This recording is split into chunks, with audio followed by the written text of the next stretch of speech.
Olá, que tal? E aí, mulher? Tá solita ainda? Tô caçando os guris, aí o Nelson que tá sem luz, não sei se vai rolar. Tô chamando Mas, o Pietro que abre o nosso servidor no Minecraft. E o ah, Pietro, não sei do Pietro também, que eles moram no mesmo bairro, né? aí é que diz que tá dando um temporal, né? Tá uma loucura. E eu tô aqui, eu tenho que entrar lá porque eu tenho que mediar a sessão ainda, mas eu pensei, eu pedi pro André, disse que eu ia chegar um pouco atrasada, para pelo menos estar aqui contigo na abertura, né, para receber o pessoal. Pois é, eu também não sei onde é que tá. Pietro tá Vou, aí. Oi, Pietro, querido. Olá. deixa eu Tudo acertar o. bem? Ah, aquelas. O que deu? Ai, é que teve um. Minha caixa d'água vazou na casa toda e tava. Tamo com BO até agora por causa disso. Aí, Alagou sem querer. É. Alagou fora de época. Tem luz aí, Pietro? O Nelson falou que é sem luz, vocês moram no mesmo bairro. Não, a gente não mora no mesmo bairro. É perto. Mas por enquanto tô com luz. Se eu tô aqui é porque eu tô com luz. ai, no meio disso tudo, eu estou fazendo um recurso para um projeto, Gabriela. Cortaram 50%, aprovaram o projeto, cortaram 50%. O que eles acham que a gente faz? Aí querem que a gente faça tudo que prometeu? O que? O da FAPESP, aquele? Não, um outro, Puta merda. um outro. É o servidor do GPDU, né, Pietro? O Mine. É. Mas o foda é que. Tinha aberto antes aqui. Porque, por algum motivo, o final da manhã e o início da tarde é os momentos que tem mais fila pra abrir servidor. Tá, não, achei que tava no servidor errado ali. Agora tem que ver Não. onde é que estão os convidados também, né? Quê? Tem que ver onde é que estão os convidados, né? Porque mandei, tudo ok, mas eu não sei, né? Mandou hoje de manhã? Um aviso hoje, pelo Não, menos. eu mandei, vou mandar de novo, mas eu mandei esses dias, eu não quis ficar xaropeando, né? Mandei essa semana.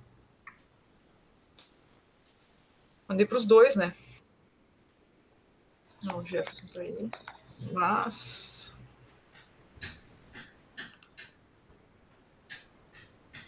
Vou mandar de novo. O Jefferson tá aí.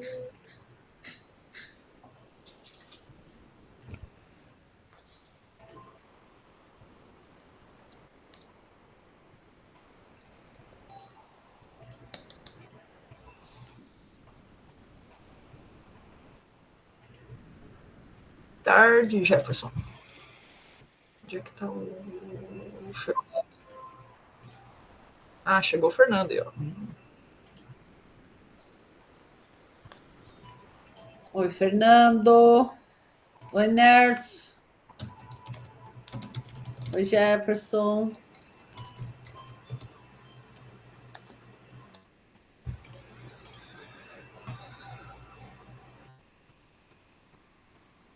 Tá no escuro, Nelson.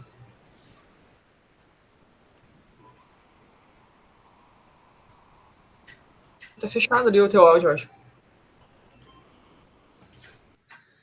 Boa tarde. Boa tarde, professor Fernando. Tudo bem? Vou improvisar aqui, Gabriela, só um instante. Eu estava pertinho de vocês sexta-feira passada, essa hora, viu? Que aqui Ah, tá sem é? Em Bagé. Opa, e como que não passou por aqui? Passei correndo, cheguei até Pelotas, aí de Pelotas eu voltei para Maceió. Eu fui para Ó, a terra Unipampa. da Gabi. Olha aí, ó, passou em Pelotas, tá bom. Tô em Pelotas hoje tô em Pelotas. Muito bem, muito bom. Boa Mas tarde a todos. deu temporal aí, né, Gabriela? Sim, um horror. Um horror. Chuva, muita chuva. Até tá falando pros meninos que eu não sabia se tinha internet, né? Tô aqui, mas assim, caos, né? É, aqui começou a cair o mundo, se eu cair, daí já sabem. Ô Pietro, eu ia te perguntar, inclusive, isso no WhatsApp, se tu tinha luz aí, que aqui já faltou. Tem. Cara, a CE vem passando pelas últimas semanas trocando os fios aqui por perto, então. Acho que só se tiver alguma coisa mais forte, eu imagino. Aqui faltou. Tem uns 20 minutos, não voltou ainda. Eu tô com os dados do telefone com a bateria do computador. em oração. Aham. Acho que a Rossana tá chegando aí. E eu vim antes da URGS porque tava difícil de conseguir o Uber lá já.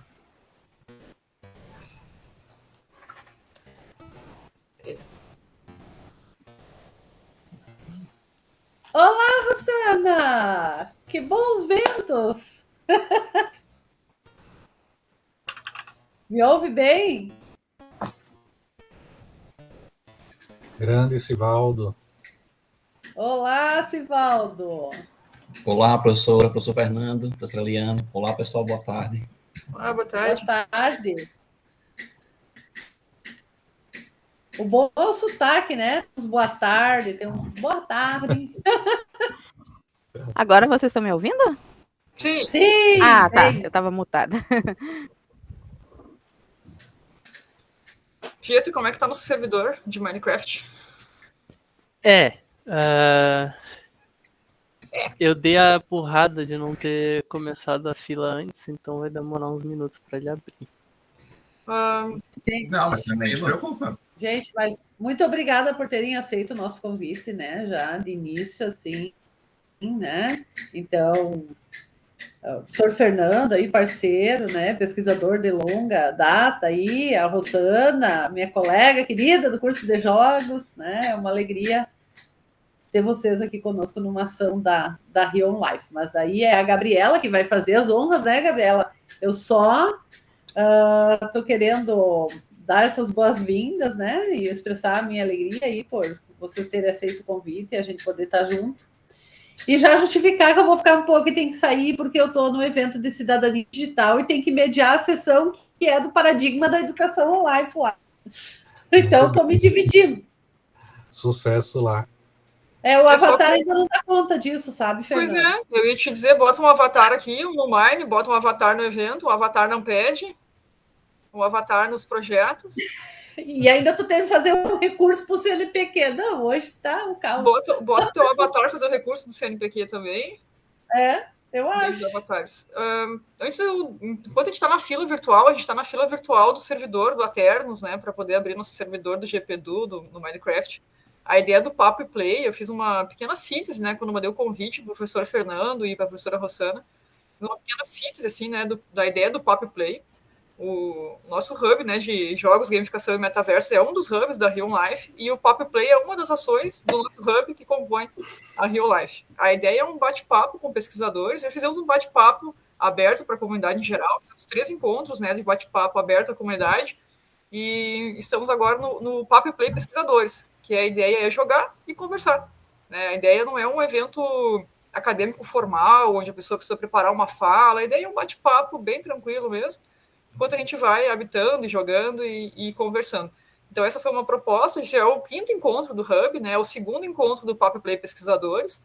Já fizemos o primeiro com o professor João Bittencourt, da Unicinos também, colega da professora Rossana, e tentamos, né, fazer o Papo Play assim, o mais diverso possível, tentamos convidar mais de um pesquisador para dialogar, mas é fim de ano, né? Então, realmente, as agendas agora de fim de ano, elas estão bastante complicadas, né? Então, para a gente chegar nessa data, foi uma negociação com o Fernando, uma negociação com a Rossana, e então a gente agradece muito a disponibilidade de vocês numa sexta-feira, né, de tarde, no final de ano, em estar aqui para bater papo e jogar. Então, a gente não tem um roteiro pré-definido de como a gente vai fazer, porque a ideia é que a gente possa ir conversando e as coisas vão emergindo e a gente vai dialogando.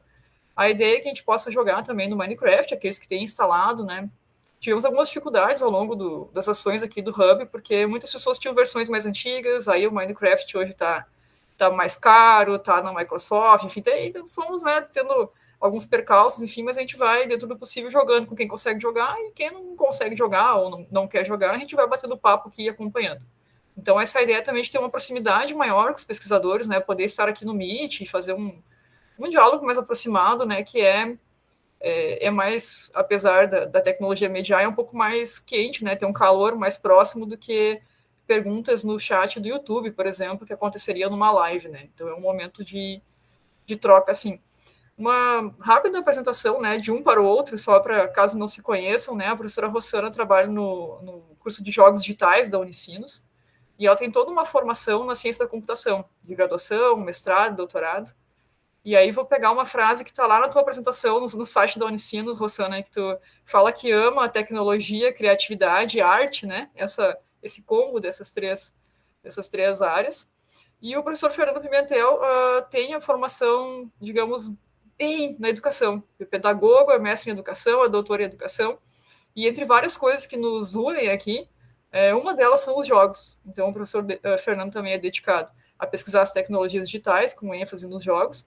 E a professora Rossana tem uma trajetória aí, né, de também trabalhar com jogos, enfim, dar aula no curso de jogos e formar, né, profissionais que trabalham com jogos. Então, acho que tem um papo bem legal para a gente bater aqui. E quando a gente puder ir no Mine, o Pietro vai nos dizendo aí, nosso fiel escudeiro que gerencia. A gente está aqui também com o Nelson, né, Nelson? Quem sabe tu te apresenta rapidinho aí, se tiver condições de falar com a tua conexão. Gabi, só um pouquinho, desculpa eu interromper, mas está sendo gravado? Sim. Tá. Para avisar o pessoal, né? Porque isso sim, desculpa. A gente deixa gravado, a gente grava tudo aqui para depois poder... que eu ia fazer isso. Então vai lá. Eu ia fazer exatamente isso. Primeiro, boa tarde a todos, todas.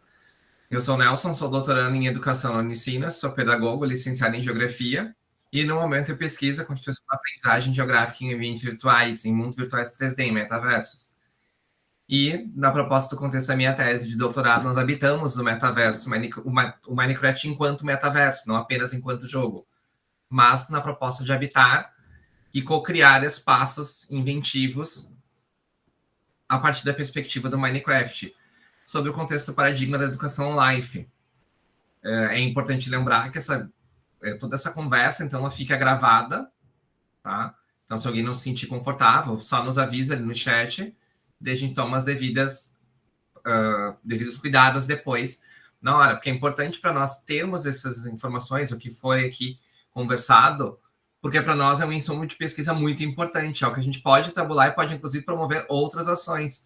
Porque a gente já pensa na habitação de outros metaversos e de outros jogos, ou seja, estender essa ideia do Puppy Play para outros espaços, pensando sempre nessa lógica de não ter uma conversa, um roteiro definido, já pré-estabelecido, e sim conversar enquanto a gente joga e enquanto habita. Tá? Eu só, Gabriela, só precisamos ali cuidar só, porque estou na mesma situação do Pietro, tá? Tá lavando o mundo aqui na Zona Sul, tá bom? Então... Sim. Eu vi que a gente está esperando o servidor ainda, né, o Pietro? Sim, Então, eu só vou me apresentar rapidinho, porque eu sou Pietro, sou do curso de jogos do Unicinos, eu sou bolsista de IC no GPDU. Eu tô aqui auxiliando o Hub como que eu posso pra gente conseguir fazer essas... Eu não vou nem dizer pesquisa, né? Essas iniciativas que são bem interessantes. Aí, eventualmente, quando a gente quem for querer entrar no Minecraft, quem for fazer essas coisas, eu vou acabar compartilhando minha tela, caso quem não for entrar para ver o que a gente está fazendo. Mas também, se precisar de alguma ajuda para colocar a versão e tudo, eu estou disposto aqui para mostrar para vocês. Aí, eventualmente. Tranquilo. E, obviamente, nós pensamos também, enquanto a gente vai deixar transmitindo a tela também, mostrando o que está sendo co-criado no momento no Minecraft, por qualquer um de nós que estivermos lá habitando, além do nosso espaço aqui no Meet, também lá no Minecraft. Afinal, somos múltiplos, né? Ainda não temos um avatar como a Eliane precisa para estar em 2, 3, 4, 5 eventos ao mesmo tempo e ainda revisando um parecer. Estamos tentando, a gente está precisando ter uns avatares. A gente está tentando, todo mundo aqui é testemunha. A tenteada é livre. Tá? Então... Eu brinco com a Gabriela, geralmente, com a Gabriela e com o Pietro, nós ficamos igual aquele desenho do Pica-Pau, tá, pessoal? Onde quando o Pica-Pau chega e encontra várias vassouras, a bruxa chega e encontra várias vassouras, começa a pegar uma por uma e sempre mandam e lá vamos nós, e vai testando. Uma hora dá. Uma hora a gente consegue. Tá? Quando tiver pronto aí, Pietro, tu nos avisa, porque eu tô ali na fila de espera, mas é isso, é um horário que tem bastante... É que esse horário é bem o horário que pega, tipo, o hemisfério norte dos Estados Unidos e a Europa ocidental, que tem muito pessoal que joga Minecraft, Sim. Né? Então... Tem os alunos do Nelson nesse horário que ficavam online também. Tem os alunos do Nelson, do ensino médio, tem várias pessoas ao mesmo tempo. Enquanto a gente espera o servidor ali, vamos aproveitar para o bate-papo, né? Já que nós temos também outras pessoas. E assim, nós recebemos algumas inscrições pelo Forms ali, que era basicamente para poder ter um e-mail de contato das pessoas, né? Formalizar a participação, mas não tinha um intuito de fazer qualquer restrição a participantes. Então, todo mundo que está aqui pode, obviamente, interagir com os nossos convidados, né? Esse não é o momento, assim, para que o nosso hub fique entrevistando, né? A ideia não é entrevistar, né? Ficar fazendo uma série de perguntas aguardando resposta. Então, é um momento aberto para que todo mundo possa se manifestar e interagir. Esse é o momento, se alguém queria conversar muito com o Fernando ou com a Rossana, quer perguntar uma coisa, esse é o momento de ter essa fala mais direta ali. O Pietro deixou ali no chat, Gabriela, já o endereço, inclusive, do servidor do Aternos e qual versão do Minecraft nós estamos habitando hoje. Então, para quem quiser já compartilhar conosco suas cocriações, quiser participar da nossa experiência de cocriação, pode entrar lá. Tá aqui do bate-papo, gente. Quem tiver o Minecraft quiser se conectar-se com a gente. O Minecraft ele tá preparando aqui, acho que ele já entrou já saiu da fila, então daqui a pouco vai estar abrindo. Enquanto isso, vamos já batendo um papo, né? Acho que comecei antes falando rapidamente, né, que existem provavelmente muitas coisas que nos unem, né, de alguma forma, que nos trazem até aqui. Não há dúvida de que os jogos são uma dessas questões. Eu acho que acabei não comentando, né, eu tinha falado nos contatos, né, que eu também sou da geografia, assim como o Nelson falou, eu sou professora na Federal de Pelotas, aqui no sul do Rio Grande do Sul, da geografia. Minha orientadora. Já me cruzei com o Nelson em outras oportunidades, né, e agora estou com a orientadora dele, porque estou fazendo estágio de pós-doutorado no PPG-Edu, com a Eliane, né? Então são esses atravessamentos. Conheci o Nelson algum tempo atrás, foi meu aluno na geografia, e depois a Terra plana capotou, a gente voltou a se encontrar. Então temos aqui pessoas de diferentes áreas, né? E tem, com certeza, várias coisas em comum que a gente vai encontrar na conversa, mas uma delas são os jogos, né? E lembro que a gente começou o nosso papo outra vez com o professor João, perguntando justamente sobre os jogos. Como é que iniciou essa relação de vocês, né, Rossana e Fernando, com os jogos, né? Qual é o primeiro jogo que lembra? Qual foi esse marco de observar essa relação aproximada, o que gostava mais de jogar, enfim, uma primeira memória afetiva com o jogo? Aí fique bem à vontade, quem quiser fala primeiro, não tem tempo de fala.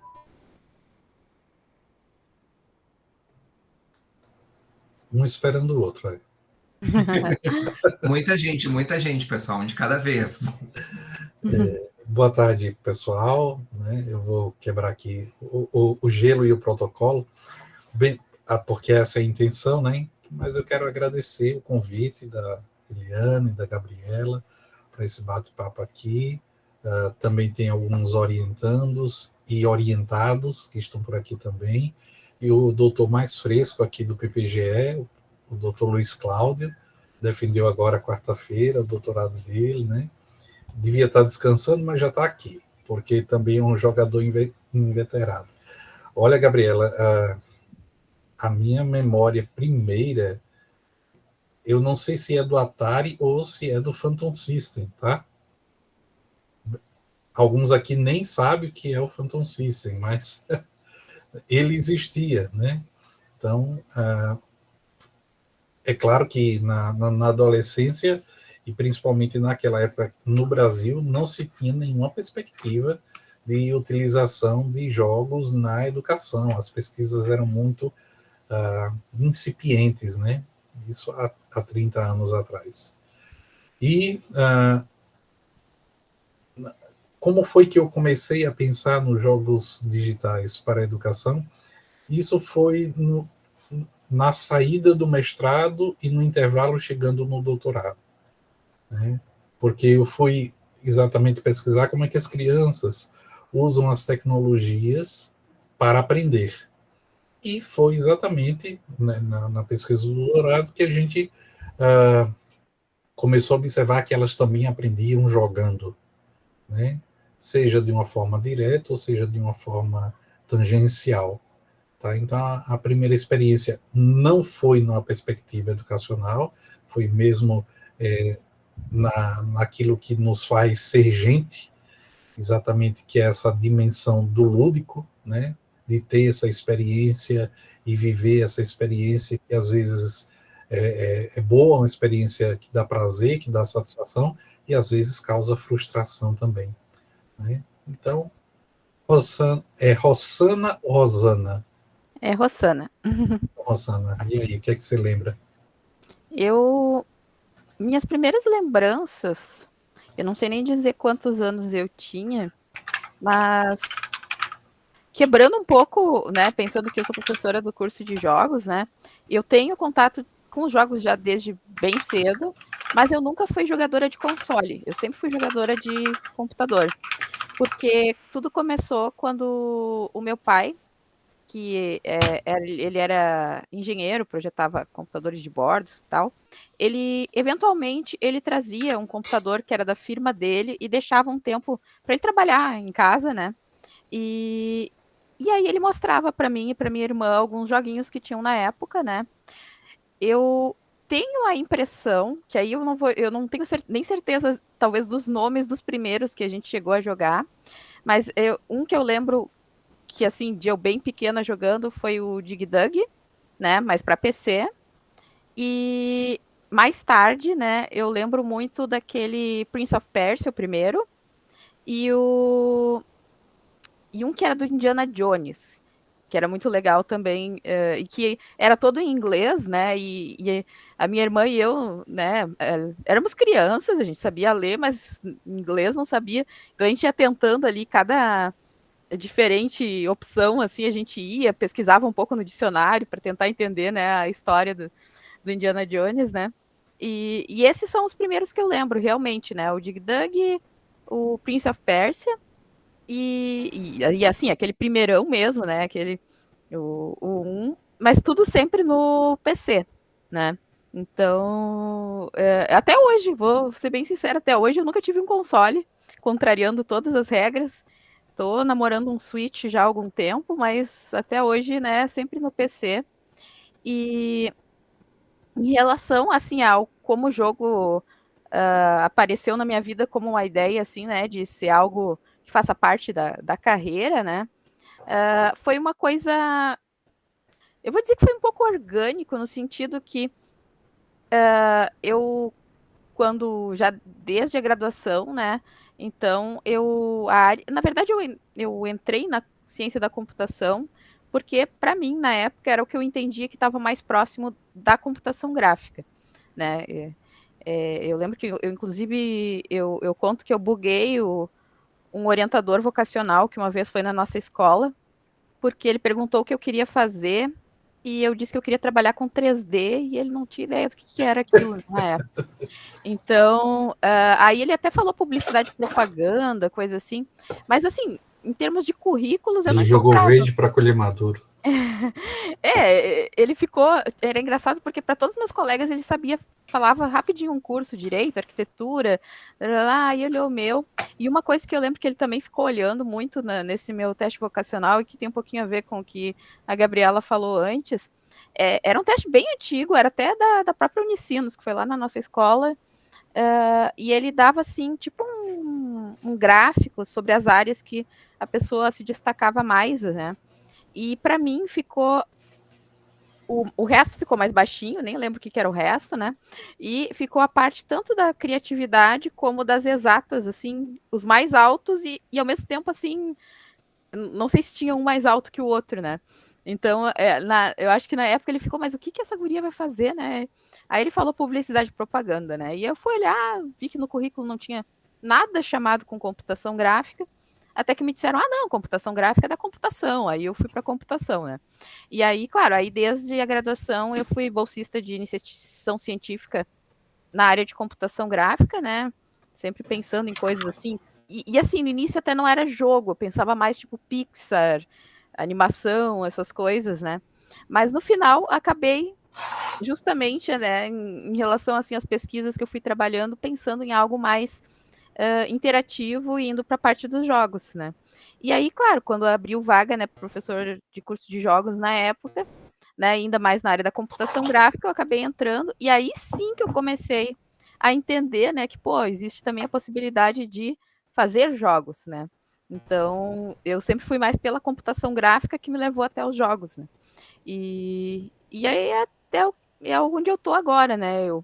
Eu digo, eu até me considero uma desenvolvedora independente de jogos, apesar de não ter, assim, nenhum título de verdade, assim, publicado, né? Tem uns experimentozinhos, né, que eu fiz, algumas ideias, né? Mas, assim, a minha ideia é, assim, aos pouquinhos também, de forma natural, tá desenvolvendo, porque ideias não faltam, né? Às vezes falta mais tempo, né? E, e eu gosto demais, né? Tanto assim da parte técnica como da parte artística, né? Então, eu até os últimos 2 anos eu parei para realmente aprender a parte de modelagem, né? 3D, que antes eu sabia mais na área de programação, né? Assim como colocar coisas na tela, né? E tô cheia de ideias. Vamos ver ainda o que sai aí pela frente. Isso de nunca ter um console é muito diferente a relação que a gente estabelece, né? Porque o Atari não é do meu tempo, né, Fernando? Mas eu nasci nos anos 90, então eu já tava. Quando fui ter o videogame, já era o Super Nintendo, né? Eu tenho uma relação. E eu sempre joguei com o console, sempre. Play 3, Play 4, eu tenho Play 4 hoje. E não me adapto muito a jogar, né? Em celular, notebook, enfim. Celular eu acho mais assustador. A juventude que joga com o celular eu acho mais assustador. Porque é uma tela. É uma tela muito pequena, né? Pra enxergar as coisas. Como é que pode jogar Free Fire naquilo ali? Não, né? E jogam, sei lá, Minecraft mesmo no celular, é extremamente pequeno, né? É uma relação muito diferente do como os dispositivos foram reduzindo de tamanho, foram cabendo na mão, e isso foi se renovando, de certa forma, para a juventude, né? Hoje, provavelmente, crianças e adolescentes muito pouco conhecem ou têm algum console em casa, até pelo preço, né? O valor é bem mais elevado do que um celular que pode rodar, né, alguns jogos, mas porque a relação se estabelece muito diferente, né?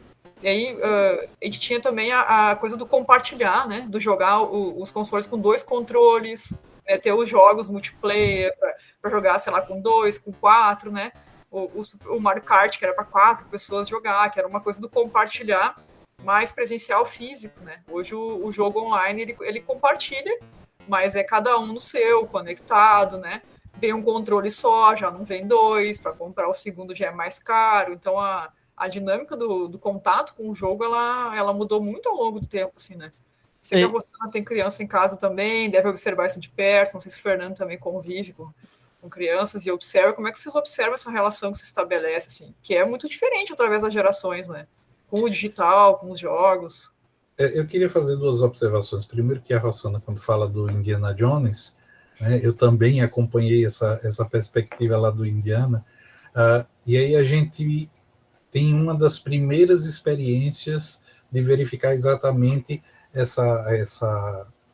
uma mídia que se transmuta para outra mídia, né? Então, o filme que vai para o jogo, né? Então, e hoje isso é tão comum, isso é tão fácil para a gente ver, né? Tantos livros que foram para filme, que foram para jogos, mas lá em Indiana Jones talvez seja um dos primeiros que a gente teve essa perspectiva. Agora, Gabriela, quando você fala assim, né, da tela do celular, do console, né, a Rossana lá com o computador, isso, para nós que somos da educação, e aí eu vou falar como pedagogo, tá, gente? O meu olhar é sempre esse, tá? Então, eu sempre vou verificar essa situação. Isso que nós estamos falando aqui, das experiências diferentes, das pessoas utilizarem diferentes artefatos físicos para jogar, isso mostra que nós não precisamos ensinar a todos do mesmo jeito, porque as pessoas têm experiências de aprendizagem diferentes, né? Então, enquanto um vai para o celular, o outro está lá no console, até porque tem recursos, né? E aí, Gabriela, nós temos tanto essa perspectiva educacional, né, de observar que as pessoas aprendem em artefatos diferentes, como a gente também vê aí a indústria, o mercado, né, que vai se moldando, buscando atender a públicos diferentes, mas com intenções mercadológicas, né? E, inclusive, para sobreviver. Rossana sabe muito bem disso, produzir jogo não é barato, né? Quando uma pessoa chega aqui na seleção do mestrado, diz, olha, quero fazer um jogo. Eu disse, tá certo, você tem equipe e tem dinheiro. Não tem ninguém. Não tem um instituto de computação, não tem um povo que estuda aí. Não pense que é barato, que o pessoal vai deixar o que está fazendo para fazer o teu jogo, né? E eu tenho um filho, né, de 14, vai fazer 15 anos agora, adora jogar, adora Minecraft, né? Ele está triste porque não está acompanhando, ele está no inglês agora, né? Queria estar aqui vendo tudo isso que está acontecendo, né? É interessante quando vocês mencionaram dos jogos, um professor jogou no console, no Phantom System, a professora Rossana mencionou não ter aderido aos consoles, acabou indo direto já para o computador, para o PC, começar seus jogos. A Gabriela já traz ali que ela nasce nos anos 90 e fala dos consoles.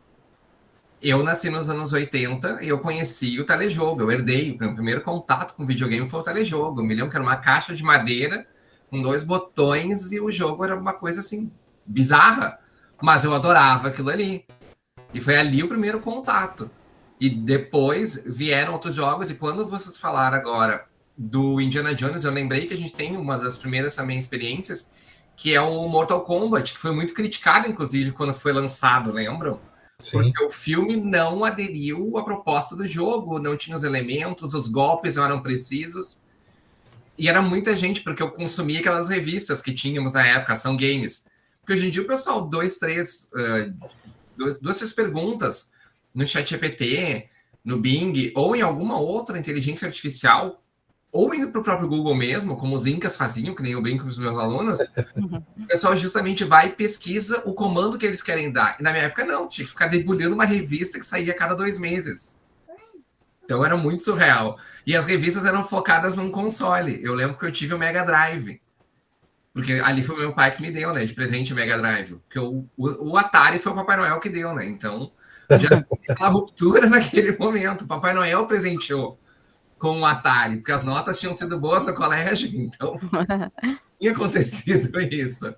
Mas eu não consigo me adaptar ao jogo no computador. É uma coisa que eu não consegui. Eu tive que agora começar, por conta aqui das atividades do Hub. Acho que o primeiro jogo que eu instalo no meu notebook foi o Minecraft, justamente. E aí, pensando, ora na perspectiva dele enquanto jogo, ora na perspectiva dele enquanto metaverso. E aí, ontem da noite ainda, veio ali um push para um download do Sonic, que é o meu jogo favorito até hoje. A gente brinca, eu e a Gabriela, muito, porque ela é totalmente Nintendo. Ela é sempre Super Mario e eu amo Sonic. E aí, ontem da noite, eu deixei instalando Sonic, não me aventurei ainda.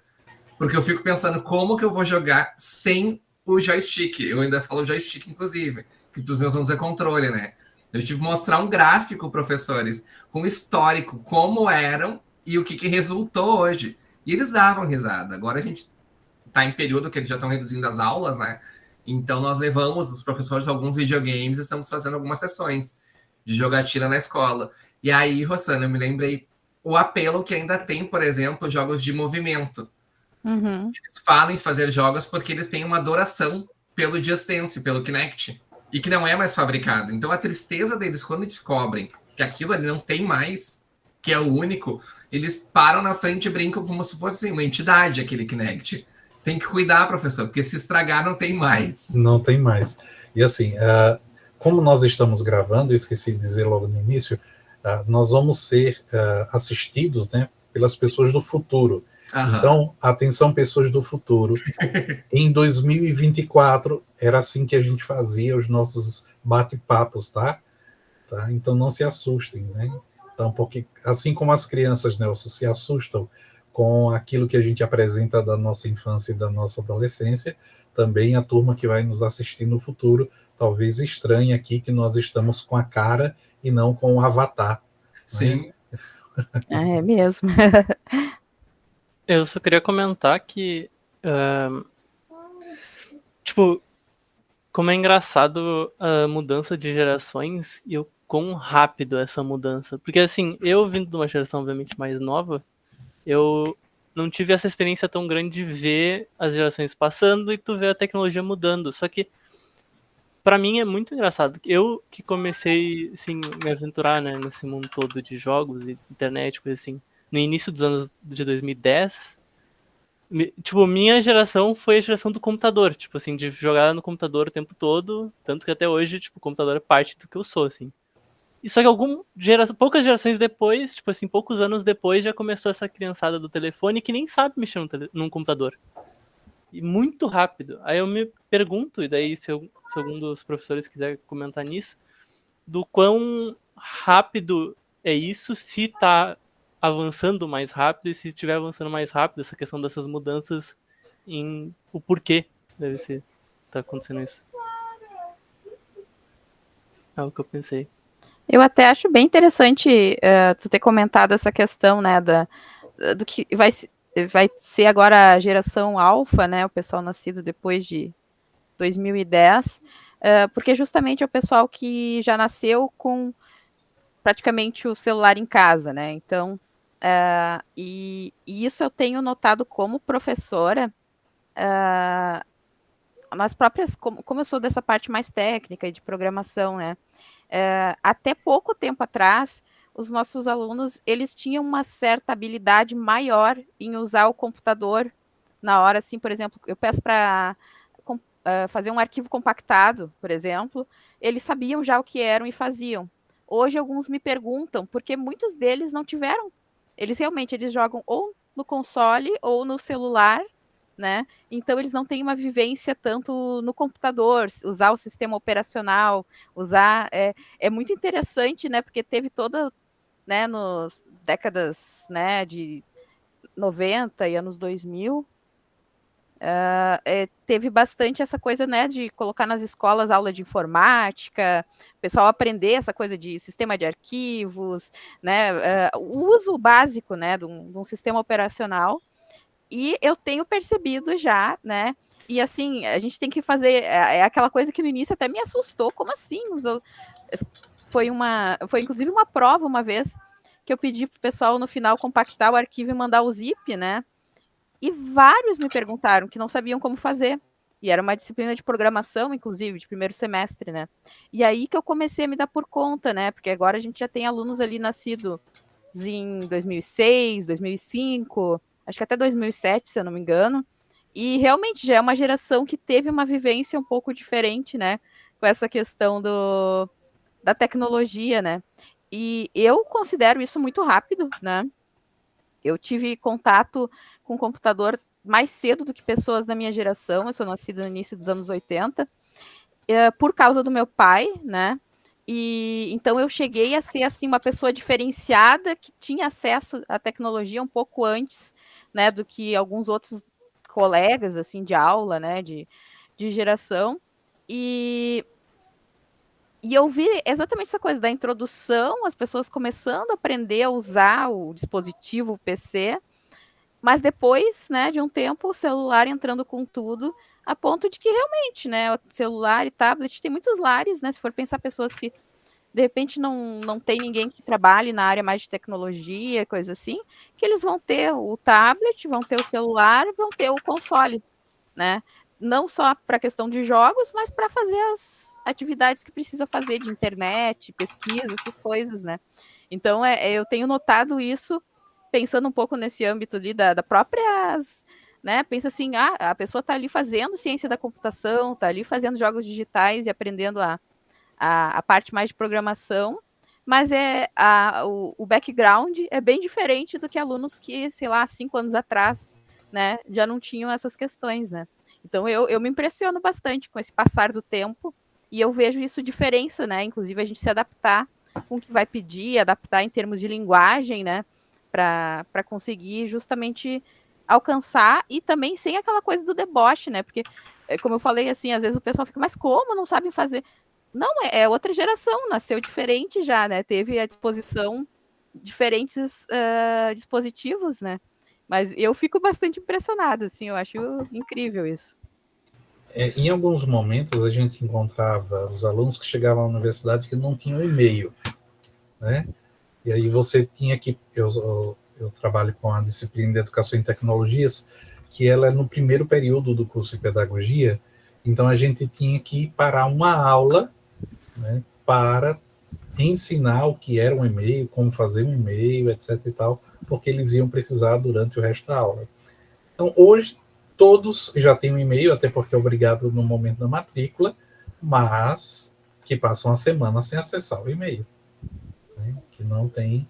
Então, nós temos, e aí as pessoas sabem usar muito smartphone, sabem trabalhar muito bem com o smartphone, mas como a Rossana já falou aí, as coisas básicas, talvez que para nós eram básicas, né? Para eles não são básicas, né? Então eles não sabem, e a gente se assusta mesmo com aquilo que está chegando. O Pietro pergunta assim, sobre essa questão da velocidade. A velocidade está muito, muito rápida nos últimos 15, 20 anos, Pietro, por conta, vou voltar a falar disso, né, da indústria, tá? A indústria está fazendo com que a gente consuma cada vez mais. O avanço das tecnologias digitais está muito, muito rápido. E aí, assim, a educação precisa repensar, porque nós ainda estamos numa era que talvez já não existe, né? Quando a gente olha para o nosso redor, né? Então, as nossas relações com o mundo já não são mais aquelas relações que a gente está aprendendo na escola. O governo federal está apostando aí numa base nacional comum para a computação. Então, aquilo que a gente via, Rossana, no início, quer dizer, no meio dos anos 80, com as aulas de informática, com os laboratórios de informática, né, eu creio que nós estamos voltando a esse tempo dos laboratórios de informática, e eu tenho uma ressalva, vou colocar inclusive aqui para vocês, mas porque o governo federal está aí, todo mundo está acompanhando, está querendo proibir o celular em sala de aula. Mas, por outro lado, tem um componente curricular de computação, né? Por um lado, lá na BNCC fala que o aluno precisa conhecer, vivenciar, ter um diálogo e, ao mesmo tempo, ser crítico diante das tecnologias. Mas como é que ele vai fazer isso se na escola ele não tem essa vivência, se não tem essa experiência? A minha preocupação e a minha ressalva com o laboratório de informática é exatamente que a gente faz a mesma transposição para os jogos. Foi o que a gente fez. A gente colocou a aula de informática num espaçozinho, numa hora, lá na carga horária dos alunos. Aí o que acontece? Parece que a gente só pode usar computador naquela hora, né? É a mesma coisa dos jogos. Os jogos a gente só pode ter acesso se for ou na aula de informática, né, jogos digitais, ou se for na aula de educação física. Então a gente fica nesses guetos. A gente fica exatamente. Eu sou a favor de não ter laboratórios de informática e que todos os componentes curriculares possam usar no momento que acharem que é adequado usar, quer dizer, incorporar essas tecnologias, seja a tecnologia que for, né? É curioso ver vocês falando nessa perspectiva da questão agora dessa tentativa, né, de proibir o celular e desse retorno, que nem o brinco aos anos 90, anos 2000, do laboratório de informática, porque a minha pedagogia, por exemplo, meu curso de pedagogia não é a pedagogia tradicional, aquela para anos iniciais e ali para educação infantil. Quando eu cursei, eu fiz uma das únicas, só tinha aqui em Porto Alegre e no Rio de Janeiro, se me for a memória. Eu fiz multimeios e informática educativa na PUC, aqui em Porto Alegre. Então, já era justamente uma tentativa de sair daquele universo, daquelas práticas tradicionais de sala de aula, e buscar justamente alguma coisa que eu aliasse esse gosto por jogos, por tecnologia.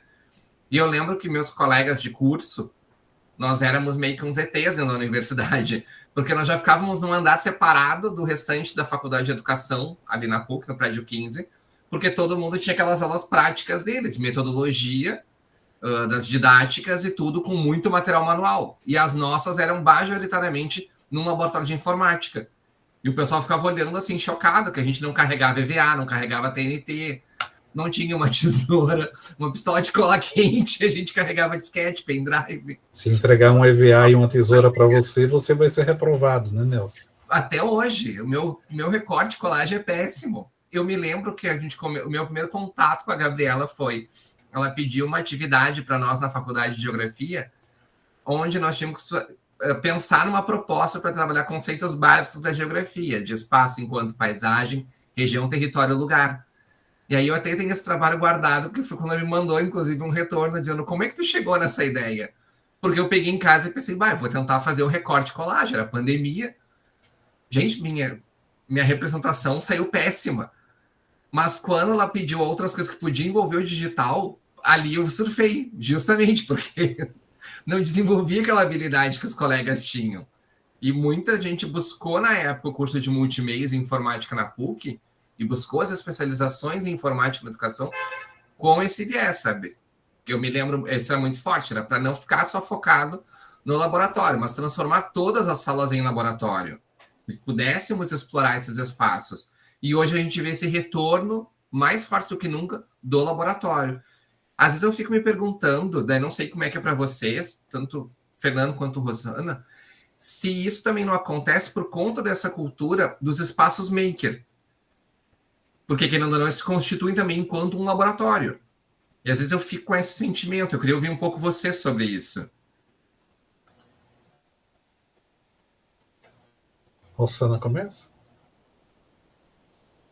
Um pouquinho, deu. Bom, tu deixou bem pensativo, assim, nessa questão, porque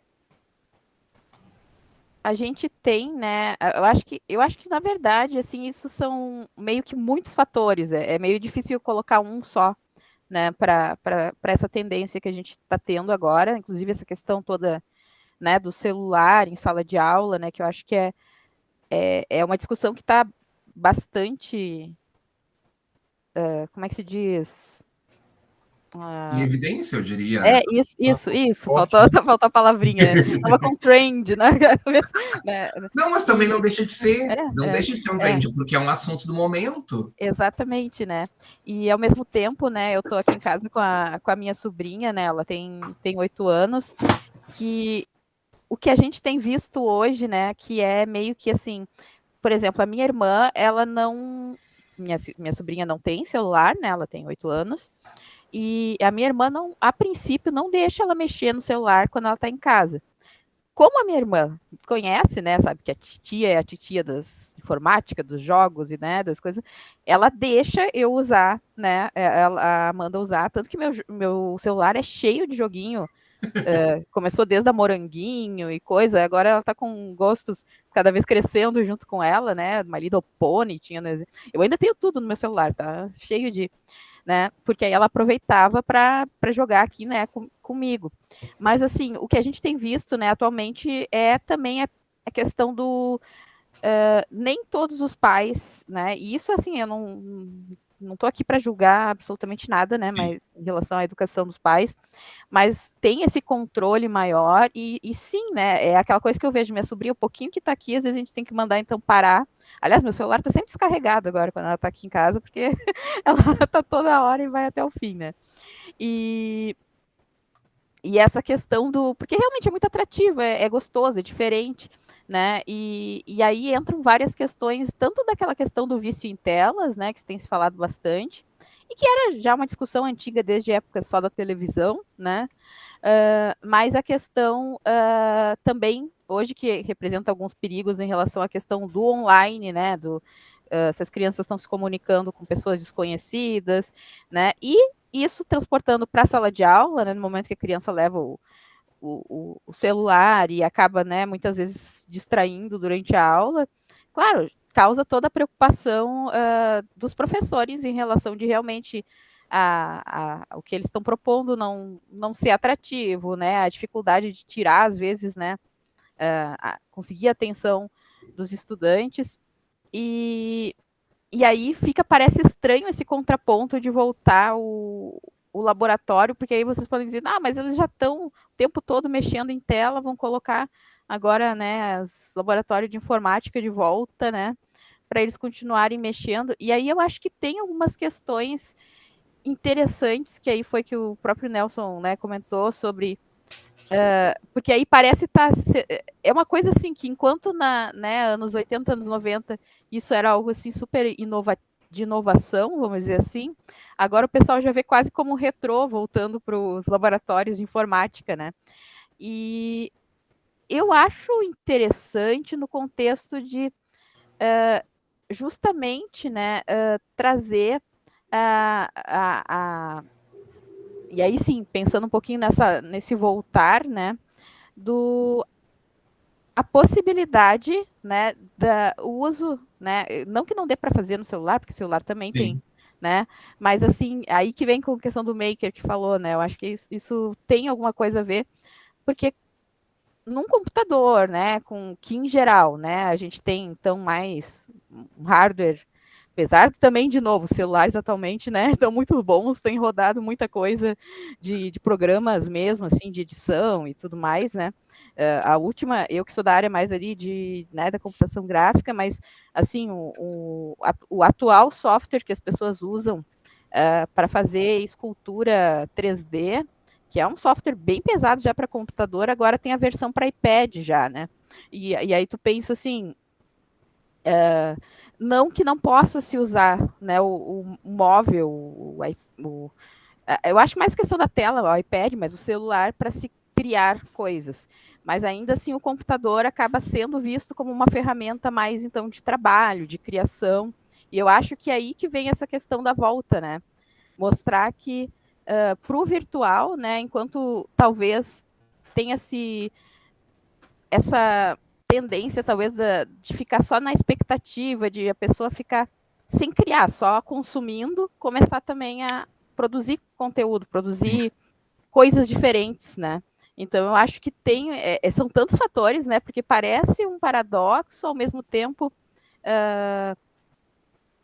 é algo que justamente pode fazer com que esses próprios estudantes que de repente não estão conseguindo, né, de alguma forma tem sido talvez prejudicial, né, o fato de estarem usando o celular em aula, possam ver que a tecnologia vai além disso e que pode proporcionar outras oportunidades para eles e eles serem mais protagonistas do que, por exemplo, não que seja errado, desculpa, mas estar online só interagindo sem, de repente, criar algo diferente, né? Então, assim, eu não estou dizendo que não possa criar, né? Vide nossa cena aqui, o Minecraft, né? Mas eu digo assim, é uma coisa meio paradoxal e, ao mesmo tempo, eu acho que pode ser interessante isso do retorno dos laboratórios de informática nesse sentido, né?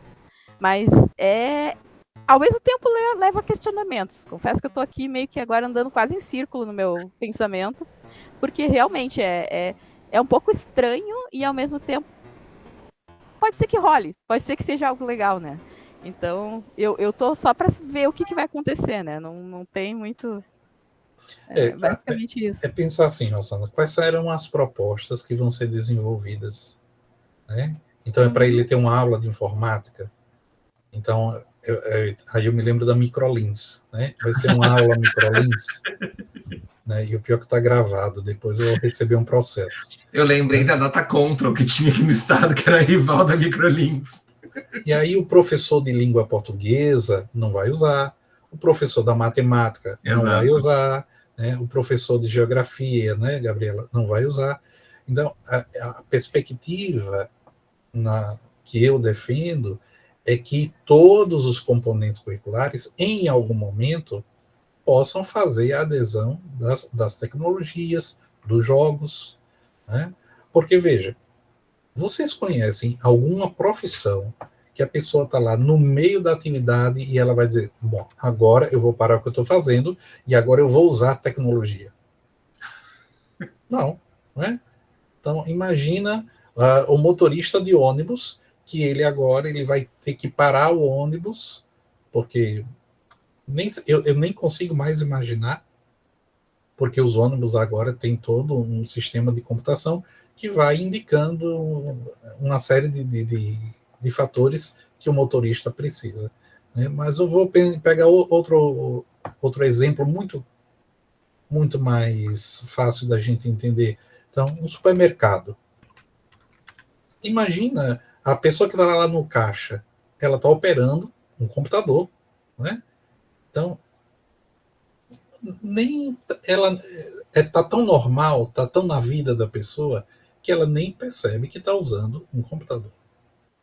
E aí a questão é, essa pessoa, ela foi formada, ela fez algum curso para isso?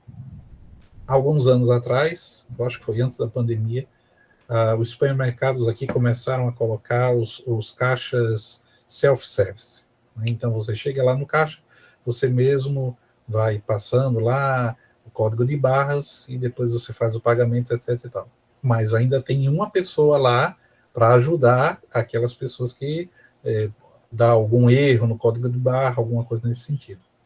E aí, quando eu estava passando, escutei uma funcionária do supermercado dizer assim para outra: daqui a pouco eu vou perder o meu emprego. Tá, vai perder o emprego. E aí? Muitas pessoas vão perder o emprego por conta de algumas tecnologias. Mas aí nós precisamos ir adiante, né? Aprender a utilizar, né, essas outras tecnologias, né, para esse mundo que está aí, que está pedindo que a gente saiba, né, utilizar. Por que eu defendo muito a questão de que tudo que tem de ruim no mundo online é porque nós ainda não educamos as crianças e os adolescentes a se defenderem.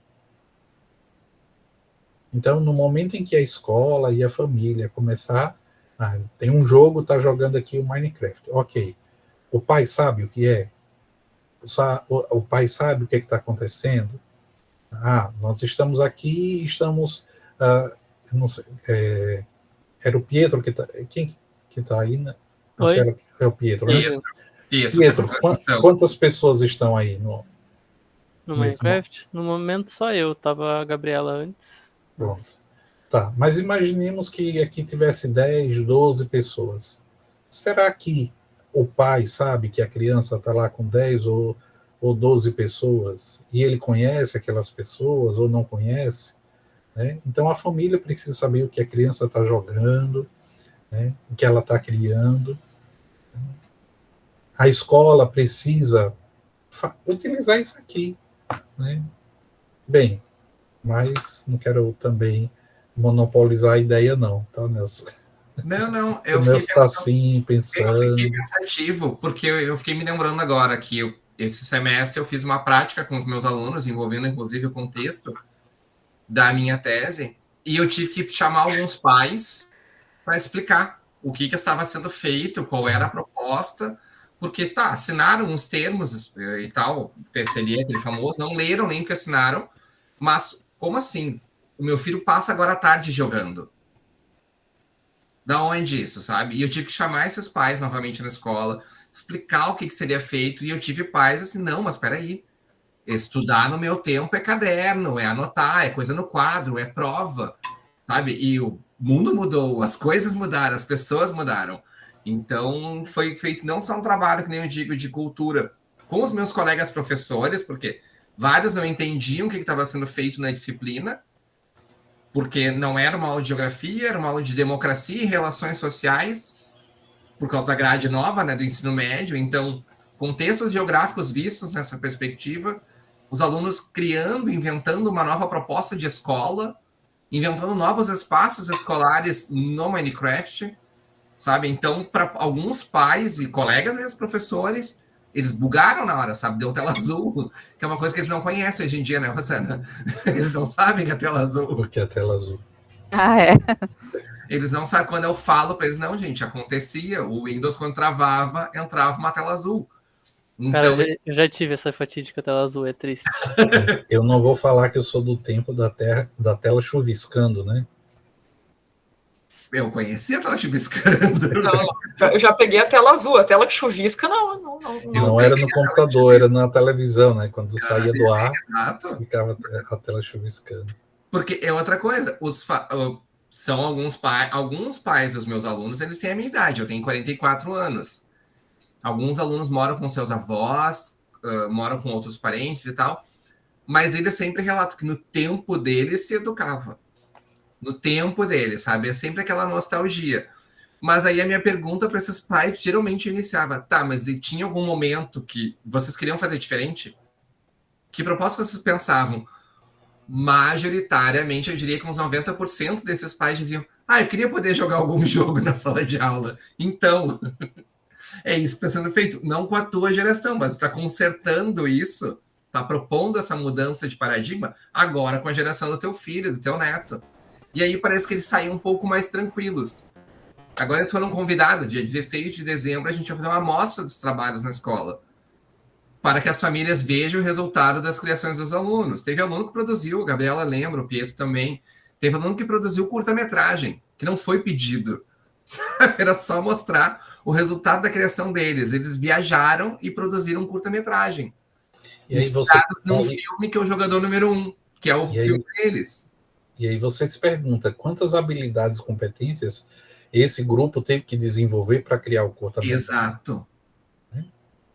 Nossa, então, isso ficou muito forte. Eu brinco que de anotações da tese, fotos e reflexões, dá uma outra já.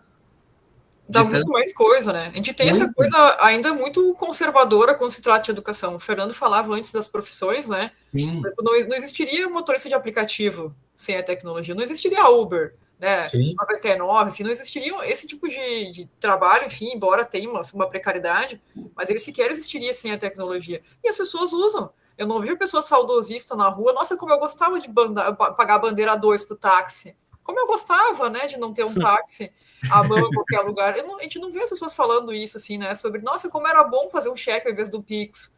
Mas quando se trata de educação, sempre há um pé atrás de que... Como era bom ir na locadora, pegar o filme na quinta-feira, trazer a fita rebobinada na segunda.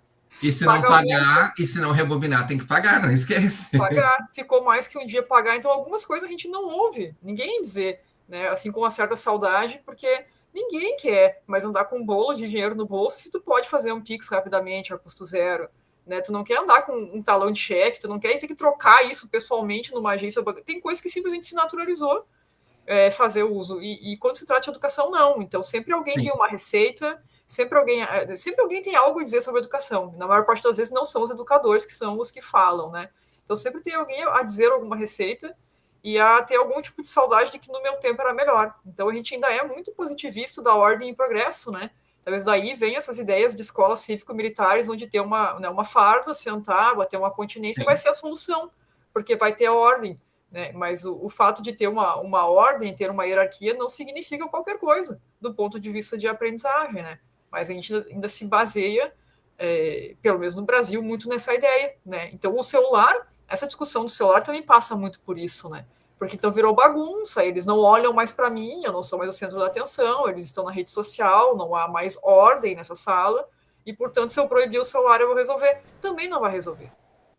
Porque também não vai ser isso que vai mudar as relações. Então, também se busca quase sempre uma solução miojo, né, que seja pronta em 3 minutos, que possa ser decretada, uma canetaço que resolva, e nunca a gente vai no cerne das coisas, né? A gente está sempre buscando uma solução muito rápida e que não vai solucionar.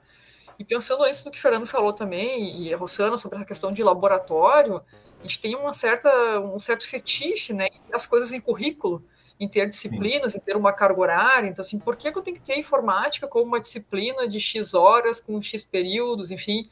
Então, a gente tem esse fetiche de carga horária, e se a gente vê também no ensino superior, né, todo mundo quer o seu filão, todo mundo quer uma disciplina para se chamar de sua, né, onde possa a tratar... disciplina que tem o nome da tese que tu defendeu. Todo mundo quer ter esse filão. Então, assim, a gente tem muito esse fetiche da disciplina como a disciplina que vai ensinar a fazer alguma coisa. E hoje não dá mais. Essa curricularização do mundo, ela não funciona mais para essa juventude que está aí, que não vê as coisas tão desconectadas como a gente via, né? E eu acho que isso abre também já mais uma pergunta, uma reflexão para vocês, ainda que tenham formações diferentes, né? O campo de atuação de vocês é o ensino superior, vocês são professores, e que se deparam com uma juventude que é tecnológica, né? Que cresce. O Pietro falou de velocidade, e olha a velocidade que ele produz as coisas no Minecraft. Dá para ficar tonto olhando para ele produzindo as coisas ali. Né? Então, eu estou tentando não olhar para não ficar tonto. Viu? Olha aí. O Pietro, ele está na graduação. Ele é essa juventude que está pegando uma graduação hoje. Então, como é que vocês veem, assim, como professores de ensino superior? Talvez o Fernando também tenha inserção na educação básica, mas pensando no campo de atuação de vocês, como é que vocês veem hoje a universidade, a educação nesse formato, disciplina, carga horária, notas, avaliações para essa juventude aí do Pietro, que chega para nós agora e que está fazendo isso aí, enlouquece a pessoa montando coisa no Minecraft e não se encaixa mais em períodos, em notas, em classes, né, em disciplinas separadas tão específicas. Em seguida, nós podemos, inclusive, escutar o Daniel tinha levantado a mão ali. Desculpa, eu não vi, Dani. Eu acho que Não, ele pode tranquilo. falar também, né? Queria ouvir ele. O que ele acha, né? Diga, Dani.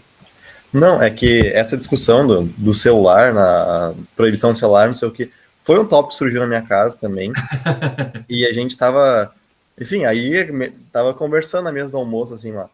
Que, na verdade, assim, claro, uma opinião caseira, sem base nenhuma profissional, só questão de opiniões, né?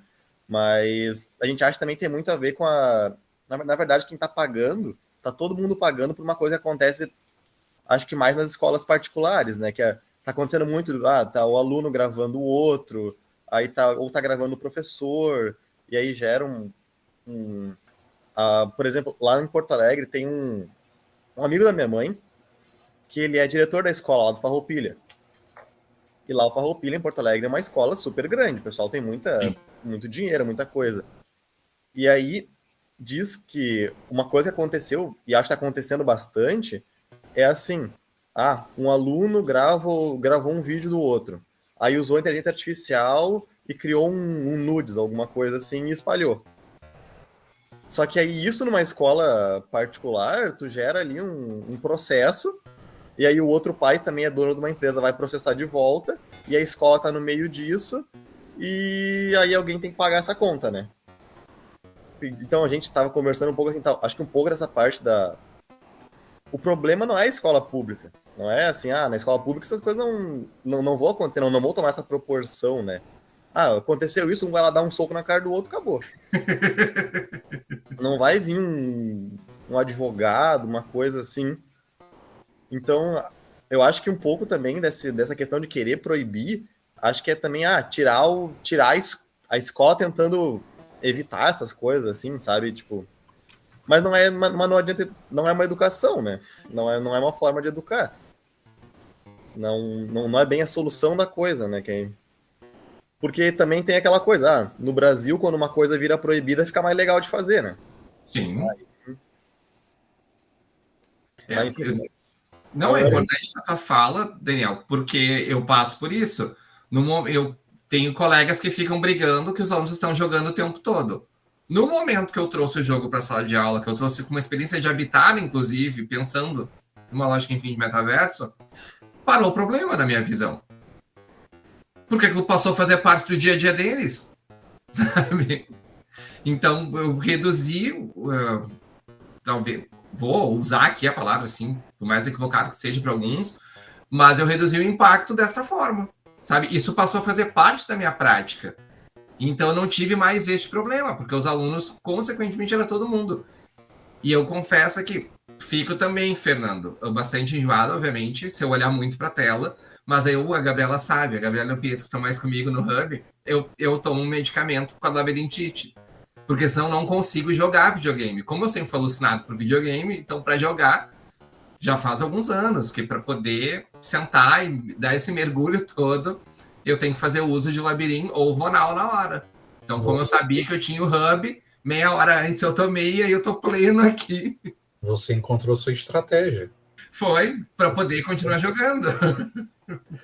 Olha, Daniel, sobre essa questão das escolas públicas e privadas, a gente sempre vai perceber que, independente de ser público ou privado, nós vamos ter problemas. Os problemas vão ser, às vezes, os mesmos e, às vezes, vão ser diferentes em nível de complexidade, tá? Então, eu tenho acompanhado aqui chego já, tá, Gabriela, no ensino superior. A gente tem acompanhado muitos crianças, pré-adolescentes principalmente, com problemas do vício estar tão grande na tela do celular que a pessoa criou um grau de dependência que ela surta na sala de aula se ela não pode estar com o celular. E isso é na escola pública, tá? Não é na privada. A privada tem outras questões, porque nós temos um lobby muito grande dos materiais didáticos, dos módulos, dos livros. Então, a indústria do papel está perdendo muito dinheiro. Então, não sejamos inocentes, tá? Então, nesse jogo da proibição, tem um lobby forte da indústria do papel, tá? Do livro. Olha, todo mundo aqui sabe como é caro comprar um livro no Brasil. Sim. A professora Rossana sabe muito bem na área da informática como é caro um livro. Tá? E na área da educação, então, tá, Daniel? Então, se na privada vai ter esse problema aí do advogado, do milionário, etc. e tal, que está sendo exposto, e aí a confusão vai para esse nível, lá na pública nós temos outros problemas e outras complexidades.